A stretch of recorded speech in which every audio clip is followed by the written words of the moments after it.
I'll just go ahead and start. My work life and much of my personal life often center around the word trauma. I'm a trans mental health counselor, and most of my clients are also trans. My clients, both cis and trans, come to sessions, oftentimes wounded in profound ways by the world around them. Many meet diagnostic criteria for post-traumatic stress disorder, PTSD. Many others would meet criteria for complex post-traumatic stress disorder if that was an option in the United States. Working under a provisional counseling license, I'm under the supervision of a licensed clinical supervisor. I'm also a graduate student researching psychological trauma and its relationship with various disparate epistemologies. I also supervise and teach master's students who are counselors in training. In each of these spaces, mentioning the language of trauma is commonplace, almost routine. I take on this language frequently and critically, recognizing both immense utility and potential harm with such a framing of psychosomatic responses to violence and terror. Through autoethnography, I intend here to examine the utility and drawbacks of the language surrounding trauma to name and counter various processes of anti-trans violence. I'll begin with a memory and then situate this memory within my current recollection of memories as a whole and an epistemological analysis of trauma. Sitting next to my computer screen in this memory, I just ended a video call of what was supposed to be a diagnostic intake.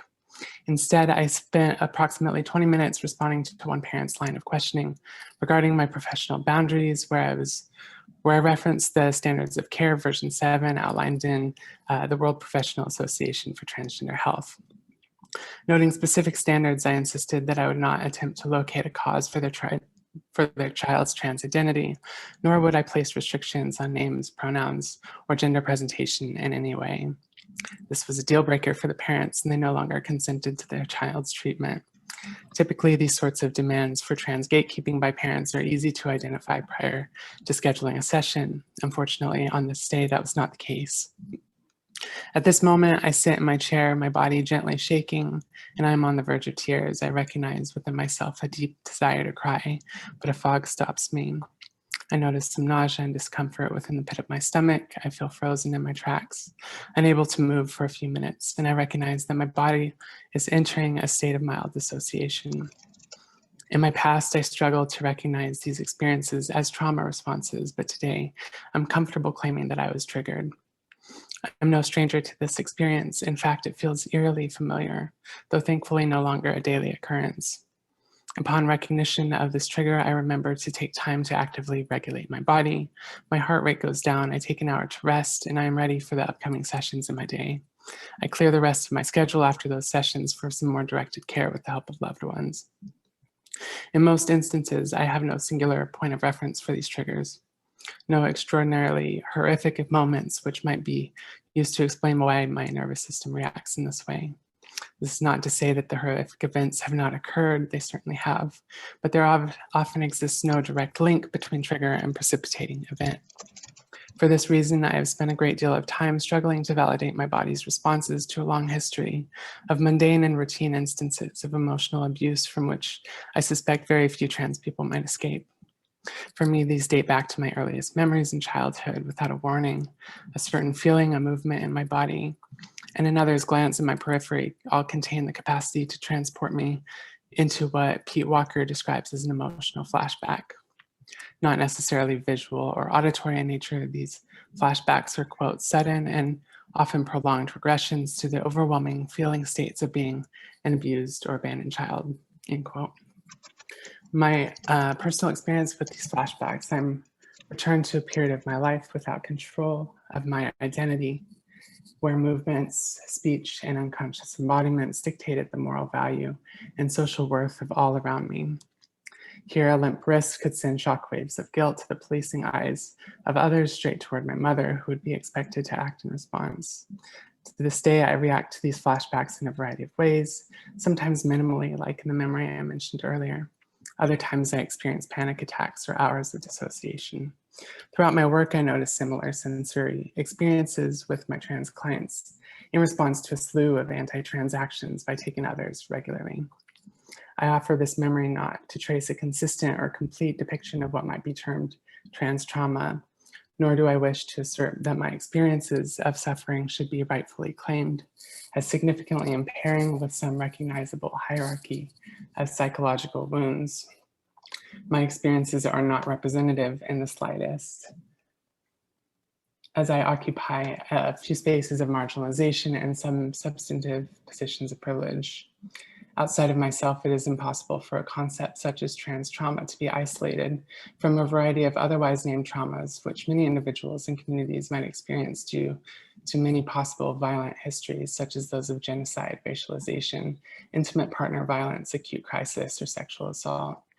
Instead, I argue that naming trans trauma offers one strategic tool among many for me and my clients to give a name and a language to a form of violence which often appears illegible, and as a result, discounted or diminished. For certain persons, responses to terror such as hypervigilance, avoidance of experience, numbness, and dissociation are reasonable adaptations to their environments prior to any personal account of a horrific event. If we are to draw from Eric Stanley's account of the murders and overkill of Rashawn Brazel, Lauren Page, and Scotty Joe Weaver, we might utilize the language of trauma as a name for the mundane and pervasive affective iteration of violence as an epistemic force facilitated by ontological capture. Within neuroscientific literature on trauma, no consistent ontology nor singular definition of trauma has yet to be established. While some scholars and practitioners utilize theoretical frameworks which attempt to describe trauma's relationship to the nervous system, most neuroscientific research is predicated on statistical analyses based on standardized assessments, which are more or less in alignment with various diagnostic criteria of disorders outlined by the World Health Organization's International Statistical Classification of Diseases and Health-Related Problems, 11th revision, and the American Psychiatric Association Diagnostic and Statistical Manual for Mental Disorders, 5th edition. Many critiques of these assessments and norms within neuroscientific literature on trauma more broadly might be made. These range widely from some examples, which are the lack of coherence of various presentations of trauma-related disorders, challenges to the event-based nature of trauma etiology, the individualization of responses to violence and terror, and the construction of medical knowledges based on assumed norms of human experience. Suffice to say, naming which events are considered potentially traumatic is a deeply contentious and political endeavor. Understanding these political undercurrents requires a quick examination of trauma's epistemological history. Perhaps most useful in beginning this examination is Ruth Lee's work. Using a Foucauldian genealogical analysis, she tracks which systems of thought allow or disallow for the production of knowledges of trauma. Herein, she illustrates how trauma's origins lie within Charcot's theories of hypnosis, followed by Freud's theorizations of hysteria. Within these origins, trauma represents a deep anxiety regarding ruptures in human rationality. Lees further illustrates the way in which waves of interest in the category of psychological disturbance wax and wane in response to various agents seeking redress for various forms of violence throughout the 20th century. These insights, while useful, I argue, are incomplete without a broader analysis of the bio-necropolitical underpinnings of a present dominant order of European and settler colonial conquest. Drawing from Sylvia Winter's analysis of our contemporary epistemic limits of thought, I argue that what becomes known as trauma might be better understood as varied clusters of psychological and somatic presentations which, resulting from terror, disrupt limited, genocidal, and ecocidal liberal humanisms based on what she identifies as the inherent misequivalency of man, European, Christian, heteropatriarchal, and human. The figure of the human here is tenuous, strategically affirmed and denied at various moments within a larger racialized bio-necropolitical calculus of the worth of human life. Part of this overarching dominant global order, hegemonic notions of rigid and binary gender are one of the many components of epistemic frames present within processes of colonial domination. What becomes named as traumatic is affirmed as an understandable interruption within what is otherwise presumed to be a fair and equitable democratic society. However, for those terrorized non-subjects, such as those named through Orlando Patterson's conceptualization of social death, Achille Mbembe's Death Worlds, and Eric Stanley's Near Life, terror remains unrepresentable and therefore excluded from formalized categorizations of trauma. At its most extreme, the exclusions of experiences of terror via non-subjecthood represent a near total colonization of affect, a demand for incorporation within ontological violence, hijacking the nervous system and coercing subjects to enact their domination. Inheriting this epistemological history, our current moment of expanding literature surrounding trauma, particularly knowledges surrounding collective, historical, and racial traumas, represent a socio-political shift which might be described as a reckoning with the aforementioned global dominant order. Herein lies a recognition of the unseen materiality of affect, laden in the bodies of those subjected to both corporeal and ontological violence, neither of which are entirely separate. Undoubtedly mobile, this language speaks to the ongoing documentation of the widespread effects of violence within the bodies and minds of oppressed persons. Taking advantage of this mobility, I advocate for a massive overhaul in the way in which trauma is understood, not only in terms of which events are considered potentially traumatic, but of trauma's strategic use. Used carelessly, we risk reaffirming the current anti-Black and anti-Indigenous global dominant order via bioessentialist claims of human bodies' responses to terror. While affirming the ways in which anti-trans violence is traumatic, we must be wary of movements toward the reconciliation of this violence, which seek recognition under necropolitical regimes of the medical industrial complex. Naming trans trauma as a strategy for countering ontological capture, we must resist language couched in symptomology, which pathologizes marked presentations of terror and individualizes violence. Our naming of trans trauma must be thoroughly and fundamentally committed to the liberation of all persons and cognizant of Jennifer Griffith's call to those who research and treat trauma professionally and work toward collective healing. In whichever ways trans embodiments contain within them the capacity to name violence from its source, we must be willing to do so here. Here I suggest we begin with Hill Malentino's Trans Care, wherein we are called to radically reimagine the directions from which our practices of care come, and to which we might engage strategies of mutual aid for our collective survival. I want to thank you all and apologize for not being able to get the video up. I want to thank Doctors Danielle Bouchard and Daniel Coleman, who without their support, this would not be available. I also have uploaded a transcript. It has lots of footnotes for any kind of further exploration if any of the points were interesting to you. And feel free to contact me in any way if you can't access the transcript on the Whova app. Thank you all so much. Thank you for that great presentation. One note, if you do have a video that you want to put up on Whova later, you can put that up on the on your speaker center so folks can see it later, and that won't be put up on YouTube. So Ellis, I hope I'm saying that right, Ellis Coco is next from the University of Edinburgh Department of Social Anthropology, and they're talking about tracing the suffering, transgender subject, mental health, identity, and futures in crisis. I can't start my video. I will. Host has stopped it. So, sorry, what does it say? That the host has stopped it. One second.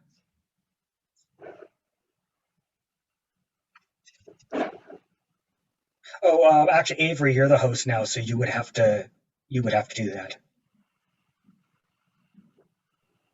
Okay, I'll look for it.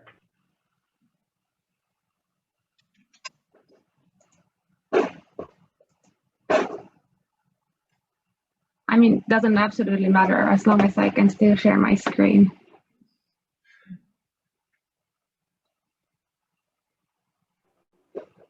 I need you co-host, see if that works.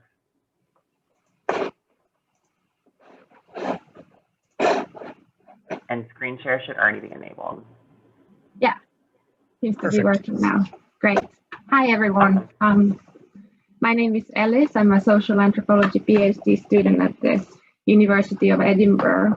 And today I'll be talking about transgender suffering, a cheery topic. So I'll start by saying that today the link between mental ill health and LGBT populations, and specifically trans people, is a widely known fact that is backed by more than a decade of research studies, public health agendas, and social justice campaigns, highlighting the impact of stigma and discrimination on mental health. I think I forgot to share my screen, sorry. Here we go. Yet, this idea that mental suffering is located in society rather than in the individual psyche has not been part of mainstream thinking until recently, as well as the idea that psychological effects rather than, say, physical violence or material factors should be a key focus when we talk about marginalization.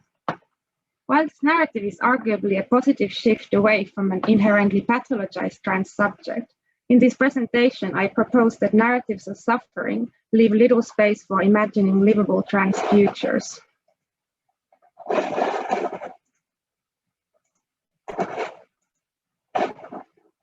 Yeah, it's just some of my research questions. So in my research, I combine kind of historical archival research with multi-sited ethnographic fieldwork in the UK and look at the kind of historical role of suffering in the constitution of trans subjectivities and the often paradoxical unintended consequences this has on trans lives and politics. These questions were originally driven by my own experiences of coming to a trans non-binary identity. Rather than through a sense of dysphoria, it occurred through an unexpected sense of joy when I first walked into a trans-only community space. Suddenly, I was faced with the assumption that transness is the defining source of suffering and marginalization in my life, leaving little space for the socioeconomic factors that have significantly shaped my life, or mental health issues not related to my gender identity directly. People who had previously illustrated a lack of empathy towards my depression and complex PTSD were suddenly concerned about my mental health as a trans person. I explore these questions through what I call the suffering transgender subject, to refer to the historical centrality of different ontologies of suffering in constituting trans subjectivities. In early biomedical accounts, trans suffering is a unique form of discomfort, a distress so debilitating as to require drastic medical intervention. DSM-3 codified this diagnostic link between suffering and the transsexual desire, linking the two so that separating them became unimaginable. DSM-4 furthermore added emphasis on life problems such as isolation, depression, and suicidality. As a result, transness became diagnosable through the struggles present in everyday life, and the binary between suffering pathology and non-suffering normality was introduced. In the early biomedical narratives, suffering also had an important legitimizing effect. In 1979, the Hopkins Gender Identity Clinic stopped gender reassignment surgeries, citing research that there was no objective evidence of a positive impact on the patient's adjustment and social stability. In other words, the failure of the patients to be happier after. The notion of suffering here is linear and contained. The unhappy pre-operation trans subject becomes the happy post-operation trans subject, and her suffering is turned into a definite and intelligible entity. Emerging trans activism later, in fundamentally challenging medical understandings of trans subjectivities, proposed a different ontology of trans suffering, moving away from a subject whose suffering resulted from their inherent pathology to a new kind of suffering subject. Suffering remained central to making sense of trans lives in dominist activist accounts, however, constituting another way of making queer suffering intelligible, this time through ideas of morally legitimate victimhood. The transgender victim of violence is arguably the most recognizable form of the suffering trans subject in the 90s and 2000s, appearing to the public through media and popular culture and as a topic of scholarly analysis. Although bringing a degree of public sympathy for trans rights, the unintended consequences of the anti-violence politics have been critically analyzed by many trans scholars afterwards.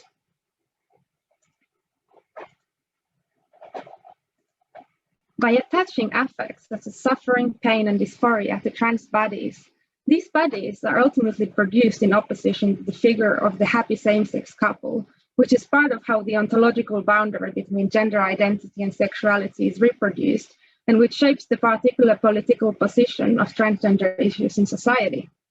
The way in which medicine and popular culture, academic and activist practices have all worked together to link affects such as pain, suffering, anger, and violence to trans bodies can be understood through Sarah Ahmed's notion of affective economies, the productive capacity of feelings and emotions to become stuck to particular subjects and spaces, such as the transgender body. Suffering, therefore, does not only become a quality the trans body has, but through which it becomes visible and intelligible to different audiences. This was just a quick recap of the varied history of transgender suffering, against which mental health then emerges as a key framework for making sense of trans lives. What I find interesting in this quote by the WHO on the slide is not only the remarkable political changes that depathologization obviously entails, but how after decades of opposition between activists and medical professionals, the language around ICD-11 closely mirrors activist rhetoric and claims. Rather than viewing medical and activist discourses as opposite ends of a simple binary, I suggest they are more productively viewed as part of the same entanglement of relation co-producing the current suffering subject. Today, we thus see an explosion of research into minority stress and the risk of suicide in trans populations. At the same time, LGBT and trans organizations have begun to conduct their own surveys and seek to influence public opinion through the presentation of a series of worrying statistics on depression, anxiety, and suicidality. Discourses around mental health have thus become a powerful force that structures trans rights activism, policymaking, and funding decisions. So if Brandon Teena was the face of the suffering subject 20 years ago, I suggest that today it might be better captured by the depressed subject. Narratives of suffering and crisis can be powerful ways to bring moral legitimacy to stigmatized groups, yet, rather than neutral descriptions, they also shape the very identity categories in question by limiting the kind of subjects, affects, and futures that are recognizable. In my research, I seek to illustrate that the current narrative of suffering creates very uneven effects, as becomes clear when looking at trans politics in the UK. So, one way to start analyzing the effects of the suffering subject circulating in political arenas is to analyze public discourses through kind of official public documents such as government action plans, medical guidelines, best practice guidelines for various professionals, government reports, and parliamentary sessions around trans issues. And based on this, a very paradoxical image emerges. In the time range from 2008 to today, none of the official documents refers to transness as a psychiatric illness, but the vast majority of them refers to mental health and the psychological distress arising from discrimination and stigma. However, often such narratives of suffering were invoked to emphasize the need for medical professionals or the state to provide protection, guidance, and control so that the very institutions become the solutions to their own violence. Second, while the link between discrimination and mental health issues functions as an important framing device in the publications I analyzed, the emphasis frequently placed on psychological distress effectively worked to shift focus away from structural factors causing it. Trans suffering was often linked to bullying or the emotional difficulty of the transition process itself, using words such as frustration, confusion, or discomfort. When the focus is on individual suffering, the solution offered tended to therefore focus on either psychological help to the individual or training and awareness raising. Thirdly, claims for transgender equality emphasize the rhetoric of the most vulnerable citizens, helping whom is seen as desirable for the betterment of society as a whole. The government's action plans especially emphasize nationalist rhetoric of progress and modernity, while offering very few concrete promises for addressing inequalities.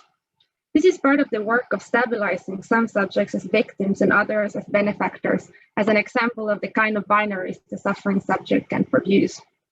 There were also exceptions. Most notably, the Transgender Equality Report by the Women and Equalities Committee in 2016 stands out by making concrete demands for structural change. Yet the fact that it is all but unimaginable that this report would be published today is an indication how the suffering trans subject disrupts the kind of linear national narratives of progress that are usually linked to LGBT rights. With the current backlash and the failed GRA reform in the UK, it certainly feels like the suffering subject has failed to achieve a degree of moral legitimacy. Here, just for fun, are some of my favorite quotations of kind of non-promises and strange justifications for why transgender equality is important. So we have, avoiding legal action. We have promised that trans people will be not treated illegally, but lawfully, and so on. Anyway, let's move forward. So nowhere are these narratives as prevalent as with the trans or gender non-conforming child who emerges as a particular articulation of the suffering subject. In December 2020, the High Court in the UK ruled it was unlikely that a child under the age of 16 could be competent to consent to puberty-blocking treatment, which has had drastic consequences for young people's access to trans healthcare in the country.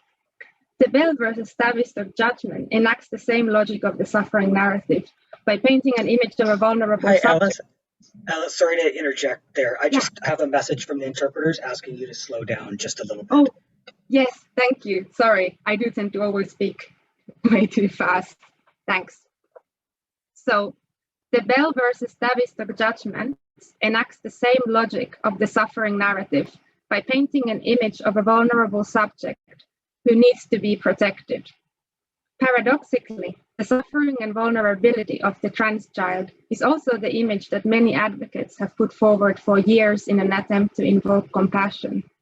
In the ruling, the presence of gender nonconformity itself becomes a sign of inherent vulnerability and a lack of agency.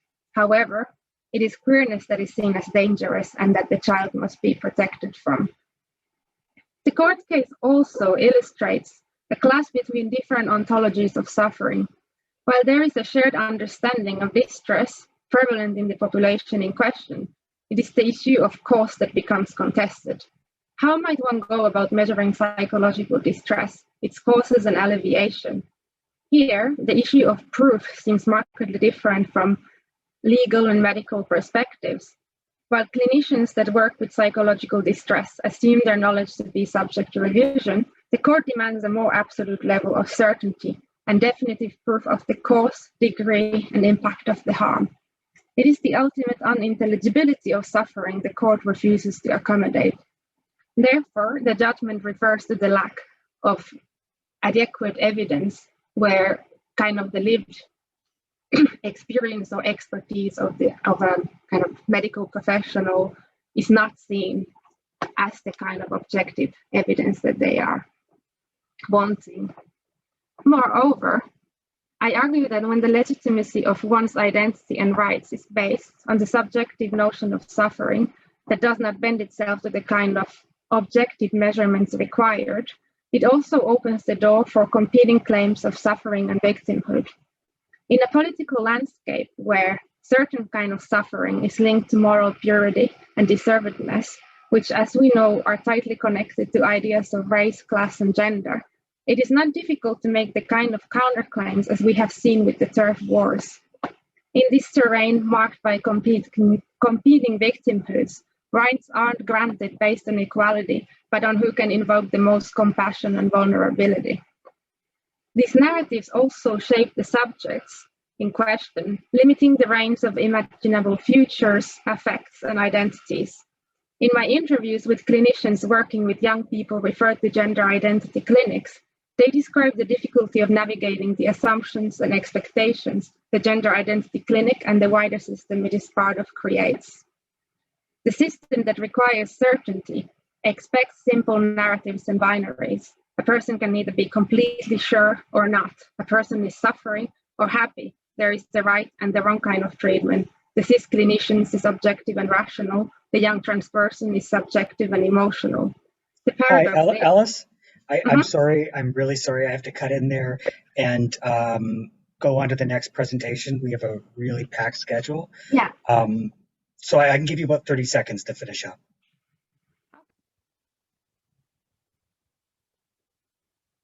Donc oui, je suis en Master 1 d'études de genre dans le sport. Et cette année, du coup, j'ai eu l'occasion de travailler sur le rapport au corps. Good morning. This year I will be working with the relationship between the body of trans men in sport, sexism, and health matters, sexism for trans people. Il y a un désengagement pour les personnes trans sur cette thématique. Donc, mon travail était un travail plutôt exploratoire et je suis interviewé. Therefore, I'm conducting a scoping study, or scoping research, and I would like to talk about trans people. In order to collect data regarding different topics. I conducted a study from French sociology studies and also by Alexander Wood. This allowed me to have this theory that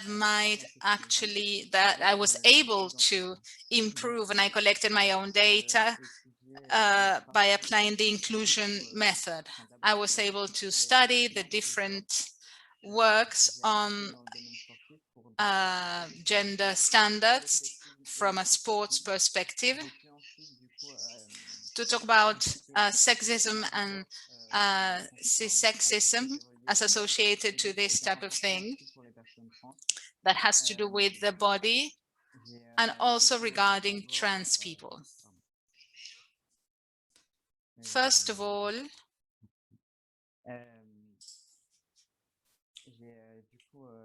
ça m'a permis du coup de travailler sur les normes de genre, d'imbriquer ça. I worked on rule games and gender and sexism rules regarding the violence that trans people have to sustain in sports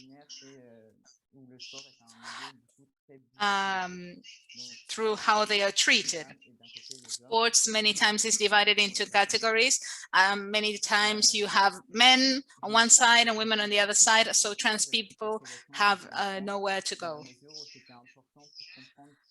I wanted to research the extent to which it was important to pay attention to this division, and also to see what policies do regarding what to do with sports and trans people in sport.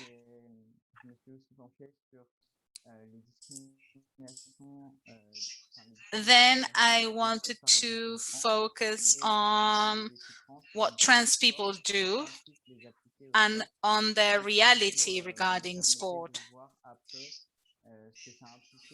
This allowed me to see how sport is implemented for trans people. I was able to then see the cis-sexism and violence that still exist in France. So I saw that the body is very important and that it is discriminated in different ways.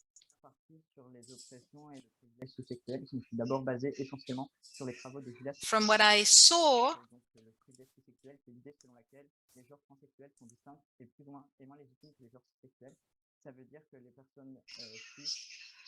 I noticed that cis-sexist people allow them to decide, to take decisions for trans people, to decide if they're legitimate or not, if they can be talked about or not, and how this is done.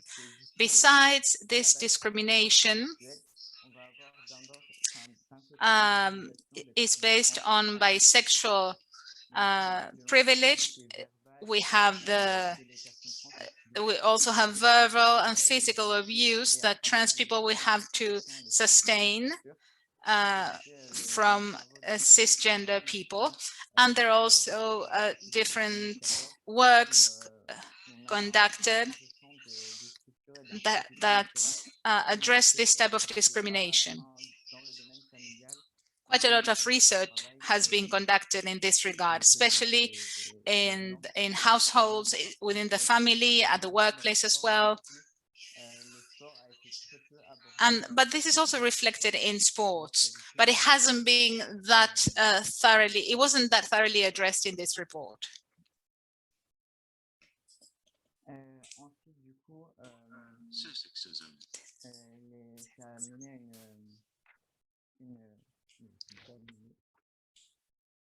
ça a mené du coup, pardon, à considérer Then I considered trans people in sports through cisgender people, because generally speaking, they explain that transgender and transsex people become part of the media through sports, and transsexual people as well.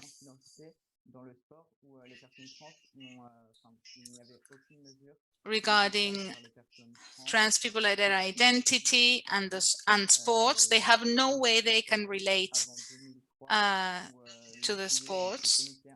Nothing is mentioned before 2003, and the International Olympic Committee actually gave them a place and talked about cliches against trans people.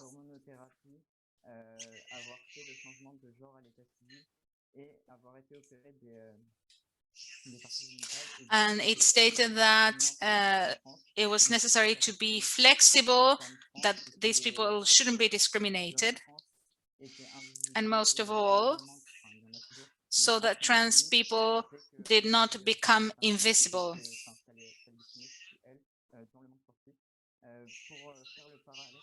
We need to remember that in the sports world, we could compare the different data I collected from the policies implemented within sports. Even if trans people are not athletes, part of competitions, if they haven't been able to transition, it's necessary to be coherent from an administrative perspective. So the people I was able to interview believed that sport was leaving them aside. They knew they were going to go through this type of discrimination because they knew that they were going to be left behind. Because in sport, and this really upset them, because they knew that sport is really sexist and cis-sexist as well.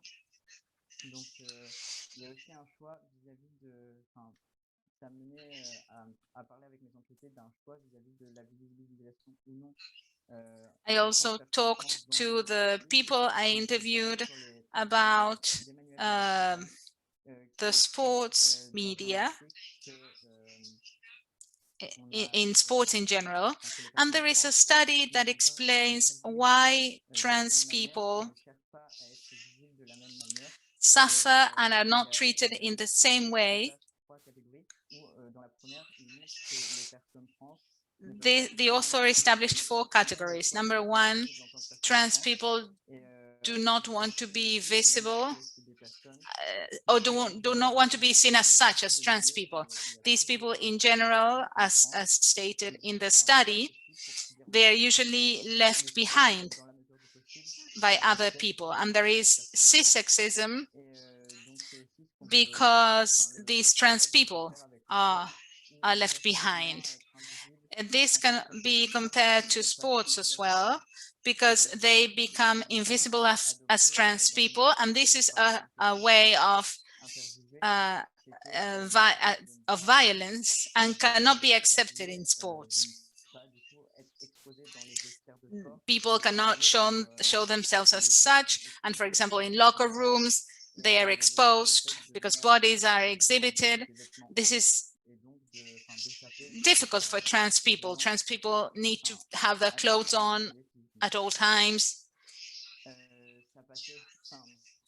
and this makes them uncomfortable.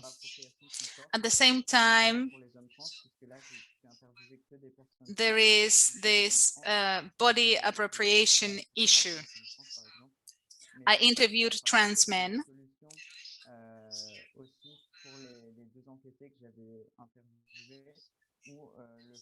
The two people I interviewed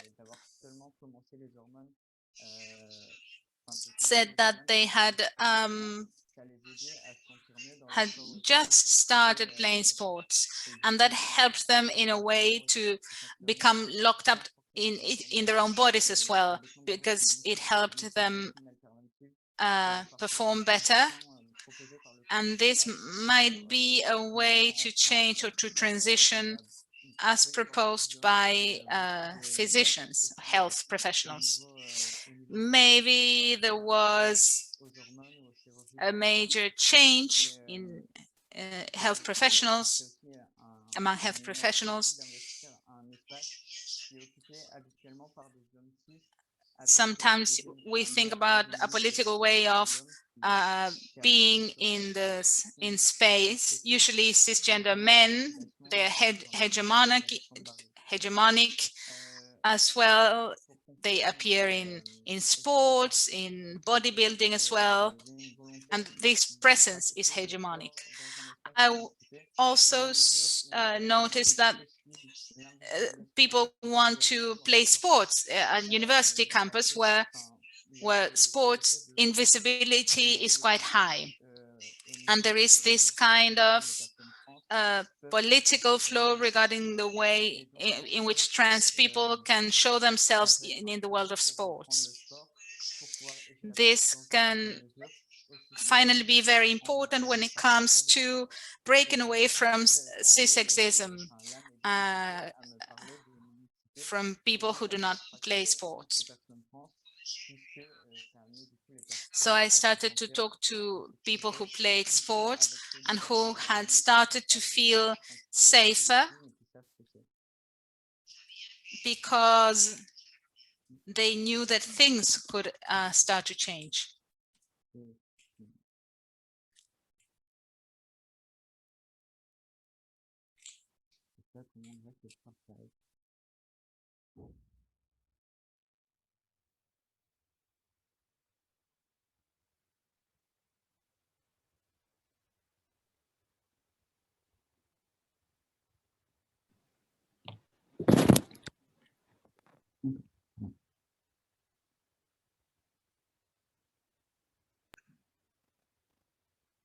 Okay, I think we're good. Thank you so much for Bueno, the presentation, muchas Rafael. gracias. Avery, if you could change the screen to turn off Rafael's. Perfect. And that gives us, unpin myself if I can. I cannot. That gives us about 9 minutes for questions. So I'm going to go right to the Q&A. Rael Xavier has a question. I guess I'll say answer live. Okay. Figuring this out with everybody else. Rael Xavier has the question, what are your thoughts about passing and cissexism? Can I ask Rael who that's directed to, or if that's directed to everyone?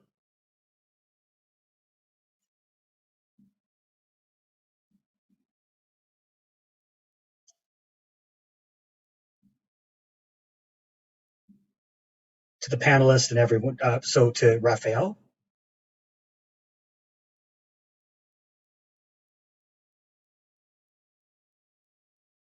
Okay, I'm just going to put that to everyone who presented. What are your thoughts about passing and cissexism? Does anybody want to take that?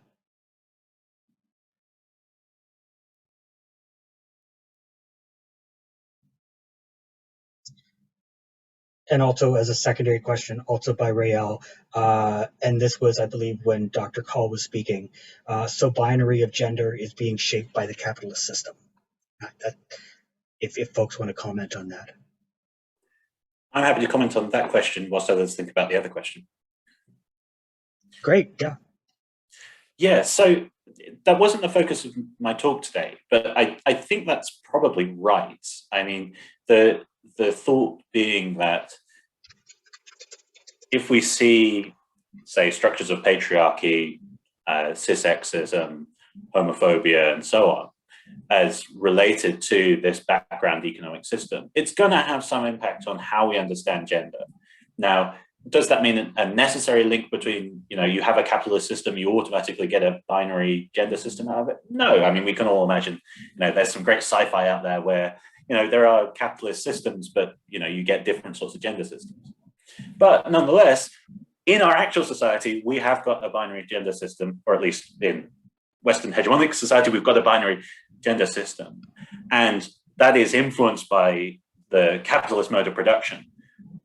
Is there a constitutive link? Probably not, but is there a causal link? Absolutely. They're going to be interacting with one another. And what I wanted to try and do in my presentation, at least, was say, hey, here's how this particular mode of production and this particular set of class relations impact on the lived experiences of trans.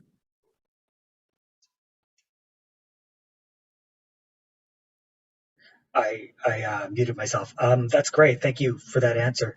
Do folks have any other questions?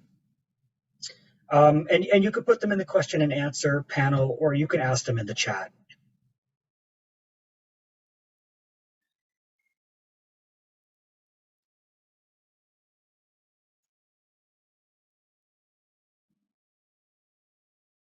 While we have a moment, I'd like to remind everybody to go on. Please make sure to download the Whova app. There's a lot more available on the app if you download it. One thing I want to direct people to is if you go to the gallery option on the side, you can see all the wonderful poster presentations that people have curated. There are so many great presentations and so many great things in there. There's videos, there's artistic stuff, there's handouts. Definitely check that out and make sure to direct questions on them to the presenters.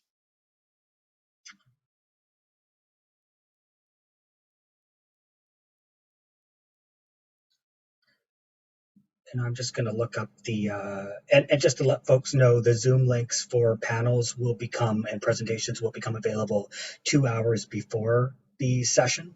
So make sure to keep an eye on the agenda.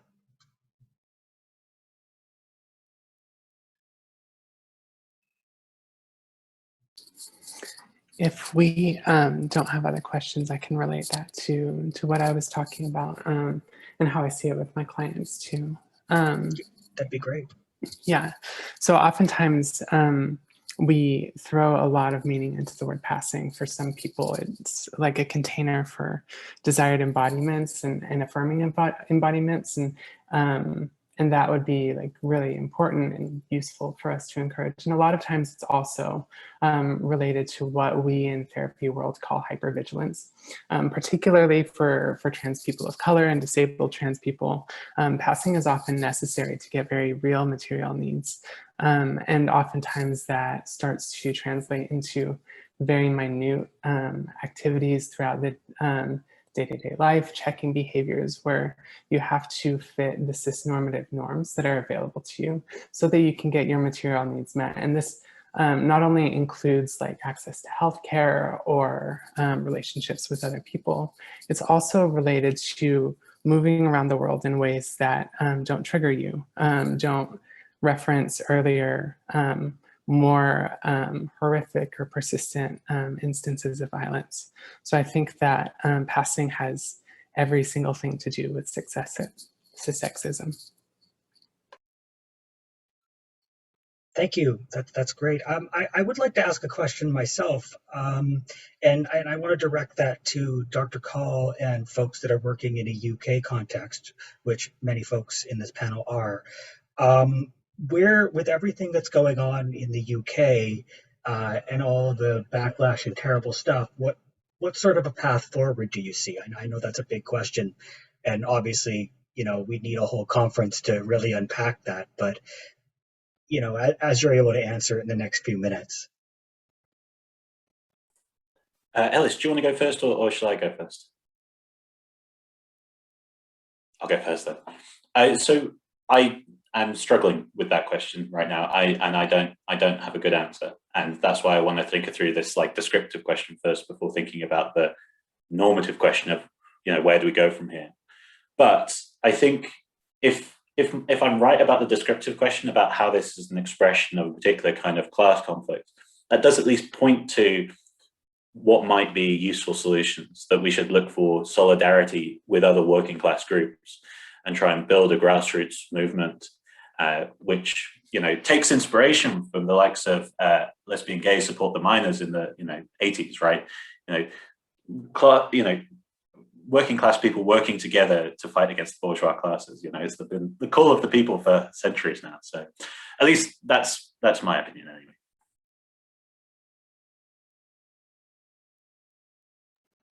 That's great. Actually, it makes me think. I'm a social worker by training, and I remember coming across a newer book and then an older one done by working class social workers in the UK. That was sort of an anarchist social work handbook about, you know, doing really direct action on the ground work with folks. I'll see if I can find them and link them in the chat or in the discussion board at some point during the conference.